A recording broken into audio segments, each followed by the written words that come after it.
या रिंगण सोहळ्यासाठी ज्यांनी आपली कला या ठिकाणी संपूर्ण रिंगणामध्ये रांगोळी घातलेली आहे. जशी गायन कला आहे, जशी वादन कला आहे, तशी यांची सुद्धा रांगोळीची अतिशय उत्कृष्ट कला आहे.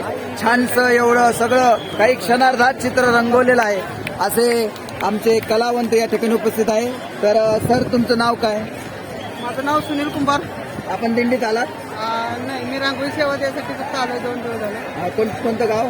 माझं गाव कांदे, नागपंचमीचे 32 शिरा, अरे वा. जिल्हा सांगली, महाराष्ट्र. वय किती? वय माझं 45 आहे.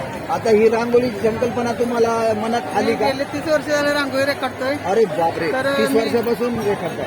2 व्हीलर वरून मी 2000 किलोमीटर अयोध्येला जाऊन स्वतःच्या वा वा, क्या गाडीवरून बात आहे. 25 शहरामध्ये रांगोळी रेखाटत अयोध्येला गेलो होतो. हो. आणि तिथं 2 टन रांगोळी काढलेली आणि 25 शहरामध्ये प्रबोधन अरे करत मी गेलो बापरे, होतो. खूप मोठं कार्य आहे लाखो तुमचं. करोडो लोकांना प्रबोधन केलंय. हो. आणि इकडं पण यायच्या अगोदर मी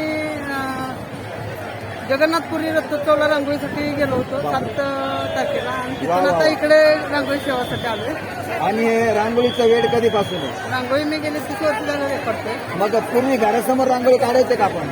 कुठेही रांगोळी काढतो. आईने सांगितलं आणि कधी रांगोळी काढली आज झाले? बहिणीने सांगितलं रांगोळी काढली आज झाले? आता मी धार्मिक ठिकाणी रांगोळी काढत हा, म्हणजे भगवंतानी तुमच्याकडून करून घेतलं. एवढं मोठं कार्य तुम्ही सहकार्य करताय कोणतीही डिझाईन मी ठरवून काढत नाही, तर ते ऑटोमॅटिक होत जातं. आणि तुमच्या या कलेला धन्यवाद.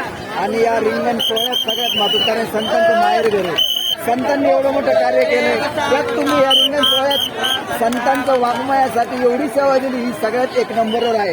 कारण त्यांनीच सांगितलं संतांनी, संत तोची जाना शेगी दया क्षमा देते. धन्यवाद. रामकृष्ण हरी.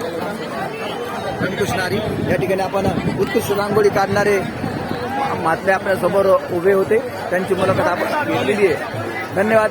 रामकृष्ण हरी.